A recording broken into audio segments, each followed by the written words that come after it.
ಜೈ ಶ್ರೀರಾಮ್. ನಮ್ಮ ಈ ದಿನದ ಪಯಣ ಒಂದು ಮಿಸ್ಟೀರಿಯಸ್ ಆದ ಗುಹೆಗೆ.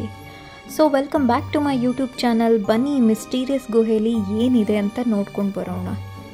ಆ್ಯಕ್ಚುಲಿ ಮಿಸ್ಟೀರಿಯಸ್ ಅಲ್ಲ, ಬ್ಯಾಕ್ಗ್ರೌಂಡ್ ಮ್ಯೂಸಿಕ್ಕಿಗೆ ಮ್ಯಾಚ್ ಮಾಡಲಿಕ್ಕೋಸ್ಕರ ಮಿಸ್ಟೀರಿಯಸ್ ಅಂದೆ. ಸೊ ನಾವಿವತ್ತು ಸೌತ್ ಟೆನಸಿಯ ಸಿವಾನೆ ಆ್ಯಂಡ್ ಶೇರ್ವುಡ್ ಸಿಟೀಸಿಗೆ ಹತ್ತಿರವಾಗಿರೋ ಬಗಿ ಟಾಪ್ ಕೇವ್ಗೆ ಬಂದಿದ್ದೀವಿ. ಕಾಡಿನ ದಾರಿಯಲ್ಲಿ ಸುಮಾರು 3.25 ಕಿಲೋಮೀಟರ್ ದೂರಕ್ಕೆ ಸಾಗಿದ ನಂತರ ನಮಗೆ ಸಿಗೋದೇ ಈ ಬಗಿ ಟಾಪ್ ಗುಹೆ. ಕಾರ್ಟರ್ ನ್ಯಾಚುರಲ್ ಏರಿಯಾದ ಒಂದು ಭಾಗವಾದ ಸೌತ್ ಕುಂಬರ್ಲ್ಯಾಂಡ್ ಸ್ಟೇಟ್ ಪಾರ್ಕ್ನಲ್ಲಿ ಈ ಒಂದು ಗುಹೆ ಇದೆ.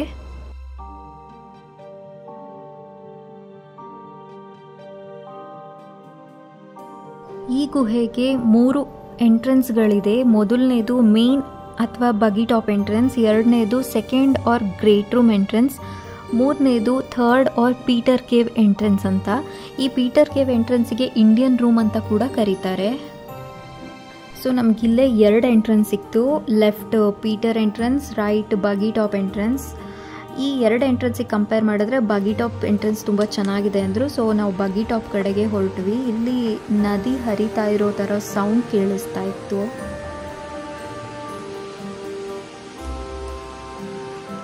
ಇಲ್ಲಿ ಬಂದಾಗಿಂದ ಯಾವುದಾದ್ರೂ ಪ್ಲೇಸಿಗೆ ಹೋಗಬೇಕು ಅಂದರೆ ಅದ್ರ ಹಿಂದಿನ ದಿನವೇ ನಾನು ಸ್ವಲ್ಪ ಆ ಜಾಗದ ಬಗ್ಗೆ ರಿಸರ್ಚ್ ಮಾಡ್ತಾ ಇದ್ದೆ.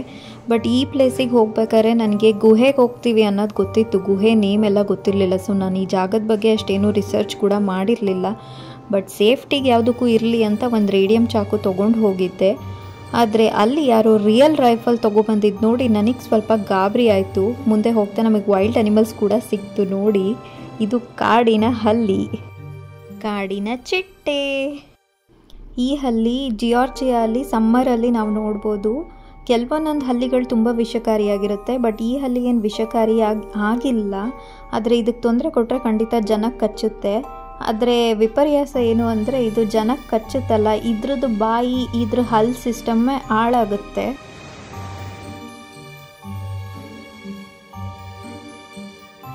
ಕೆಲವೊಂದೊಂದು ದಾರಿ ತುಂಬ ಚಿಕ್ಕದಾಗಿತ್ತು, ಪಕ್ಕ ತುಂಬ ಪ್ರಪಾತ ಇತ್ತು. ಅದು ತಂತಿ ಬೇಲಿ ಆ ಥರದ್ದು ಏನೂ ಇರಲಿಲ್ಲ. ಮಿಸ್ಸಾಗಿ ಏನಾದ್ರು ಬಿದ್ದರೆ ಖಂಡಿತವಾಗ್ಲೂ ಮೂಳೆ ಕೂಡ ಸಿಗಲ್ಲ. ಅಂಥ ದಾರಿಯಲ್ಲೆಲ್ಲ ನಾನು ವಿಡಿಯೋ ಮಾಡಿಲ್ಲ, ಸುಮ್ಮನೆ ರಿಸ್ಕ್ ಯಾಕೆ ಅಂತ. ಈ ಜಾಗಕ್ಕೆ ಜನ ಕೂಡ ಯಾರೂ ಅಷ್ಟು ಬಂದಿರಲಿಲ್ಲ. ನಮ್ಮನ್ನು ಸೇರಿಸಿದ್ರೆ ಮ್ಯಾಕ್ಸಿಮಮ್ 25 ಜನ ಇರ್ಬೋದಷ್ಟೇ. ಯೂಶಲಿ ಇಲ್ಲಿ ಜನ ಹೈಕಿಂಗಿಗೆಲ್ಲ ಹೋದರೆ ಅವ್ರ ನಾಯಿಮರಿಗಳನ್ನು ಕೂಡ ಜೊತೆಗೆ ಕರ್ಕೊಂಡು ಹೋಗ್ತಾರೆ. ಬಟ್ ಈ ಜಾಗಕ್ಕೆ ಯಾರೂ ಕರ್ಕೊಂಡು ಬಂದಿದ್ದು ನಾನು ನೋಡಲಿಲ್ಲ. ಬೇರೆ ಟೈಮಲ್ಲಿ ಬಂದಿರ್ಬೋದೇನೋ, ಈ ಟೈಮಲ್ಲಿ ಬಂದಿರಲಿಲ್ಲ. ಸೊ ವೈಲ್ಡ್ ಅನಿಮಲ್ಸನ್ನೆಲ್ಲ ದಾಟಿ 3.25 ಕಿಲೋಮೀಟರ್ ಕಾಡಿನ ದಾರಿಯಲ್ಲಿ ಹೊರಟ ನಂತರ ನಮಗೆ ಸಿಗೋದೇ ಈ ಬ್ಯೂಟಿಫುಲ್ ಆದಂತಹ ಬಗಿ ಟಾಪ್ ಗುಹೆ.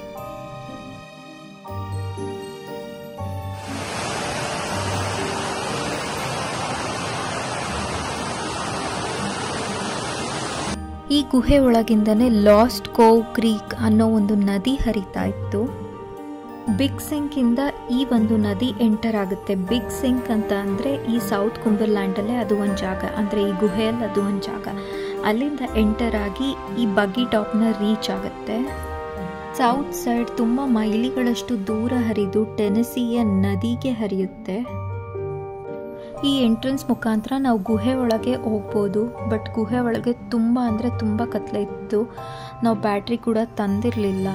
ಸೊ ಬೆಳಗ್ಗೆ ಎಲ್ಲಿವರೆಗೂ ಕಾಣುತ್ತೆ ಅಲ್ಲಿವರೆಗೂ ಹೋದ್ವಿ. ಸ್ವಲ್ಪ ಮೊಬೈಲ್ ಬ್ಯಾಟ್ರಿ ಇಟ್ಕೊಂಡು ಒಳಗೆ ಹೋದ್ವಿ. ಬಟ್ ಸಖತ್ ಕತ್ಲೆ ಇತ್ತು. ಈ ಗುಹೆ ಸೆಪ್ಟೆಂಬರಿಂದ ಮೇವರೆಗೂ ಕ್ಲೋಸ್ ಆಗಿರುತ್ತೆ. ಕಾರಣ ಇಲ್ಲಿ ಅತಿಯಾದ ಬಾವಲಿಗಳ ಕಾಟ. ಬಾವಲಿಗಳಿಂದ ಜನಕ್ಕೆ ಬೇರೆ ಬೇರೆ ರೋಗಗಳು ಹರಡುತ್ತೆ ಅಂತ ಅಂದ್ಬಿಟ್ಟು ಕ್ಲೋಸ್ ಮಾಡಿರ್ತಾರೆ. ಒಂದಷ್ಟು ದೂರ ಹೋದ್ವಿ ಮೊಬೈಲ್ ಬ್ಯಾಟ್ರಿನ ಹಿಡ್ಕೊಂಡು. ಮತ್ತು ಇನ್ನೂ ಒಳಗಡೆ ಹೋಗಲಿಲ್ಲ, ತುಂಬ ಕತ್ಲೆ ಇತ್ತು. ಅಲ್ಲಿ ಹಾವೇ ಇರುತ್ತೋ ಏನಿರುತ್ತೋ ಯಾರಿಗೆ ಗೊತ್ತು, ಯಾಕೆ ಬೇಕು ರಿಸ್ಕು ಅಂತ ಅಲ್ಲಿಗೆ ಸ್ಟಾಪ್ ಮಾಡಿದ್ವಿ. ಈ ಗುಹೆ ಸೆಂಟ್ರಲ್ ಟೈಮ್ ಝೋನಲ್ಲಿತ್ತು. ನಾವಿರೋ ಪ್ಲೇಸ್ ಈಸ್ಟರ್ನ್ ಟೈಮ್ ಝೋನಲ್ಲಿತ್ತು. ಅಂದರೆ ನಮಗೂ ಇದಕ್ಕೂ 1 ಅವರ್ ಡಿಫ್ರೆನ್ಸ್. ಈ ಪ್ಲೇಸ್ 1 ಅವರ್ ಹಿಂದೆ ಇತ್ತು. ಗುಹೆ ನೋಡ್ಕೊಂಡು ಹೊರಡೋ ಅಷ್ಟರಲ್ಲಿ ಸಂಜೆ ಆಯಿತು. ಈ ಜಾಗ ಮಾತ್ರ ತುಂಬ ಬ್ಯೂಟಿಫುಲ್ ಆಗಿತ್ತು. ಸುತ್ತಮುತ್ತ ಹಸಿರು ತುಂಬ ಚೆನ್ನಾಗಿತ್ತು. ಹೊಸ ಎಕ್ಸ್ಪೀರಿಯನ್ಸ್, ಥ್ರಿಲ್ಲಿಂಗ್ ಆಗಿತ್ತು.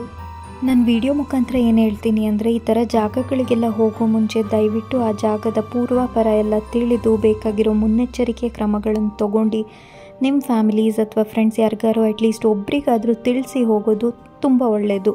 ಲೈಫಲ್ಲಿ ಅಡ್ವೆಂಚರ್ ಇರಬೇಕು ನಿಜ, ಬಟ್ ಲೈಫ್ನ ರಿಸ್ಕಿಗೆ ಹಾಕಿ ಅಡ್ವೆಂಚರ್ ಮಾಡೋ ಅವಶ್ಯಕತೆ ಖಂಡಿತವಾಗ್ಲೂ ಇಲ್ಲ. ಹೋಗೋರೇನೋ ನೆಮ್ಮದಿಯಾಗಿ ಹೋಗ್ಬಿಡ್ತಾರೆ, ಬಟ್ ಇರೋರು ಹೋದೋರು ನೆನಪಲ್ಲಿ ಬದುಕೋದು ತುಂಬ ಅಂದರೆ ತುಂಬ ಕಷ್ಟ. ಅವರು ನಂಬ್ಕೊಂಡು ಫ್ಯಾಮಿಲೀಸ್, ಫ್ರೆಂಡ್ಸ್, ರಿಲೇಟಿವ್ಸ್ ತುಂಬ ಜನ ಇರ್ತಾರೆ. ಸೊ ಈ ಜೀವನ ತುಂಬ ಅಮೂಲ್ಯವಾದದ್ದು. ಯಾಕೆಂದರೆ 84 ಲಕ್ಷ ಜನ್ಮಗಳು ಕಳೆದ ನಂತರ ಸಿಗುವುದೇ ಮಾನವ ಜನ್ಮ. ತುಂಬ ಪ್ರೀಷಿಯಸ್ ಅಲ್ವಾ? ಅದಕ್ಕೆ ಈ ಜೀವನಕ್ಕೆ ಏನೂ ತೊಂದರೆ ಮಾಡ್ಕೊಳ್ದಲೇ ಖುಷಿಯಾಗಿರೋಣ. Stay safe, stay healthy, stay happy. Jai Shri Krishna.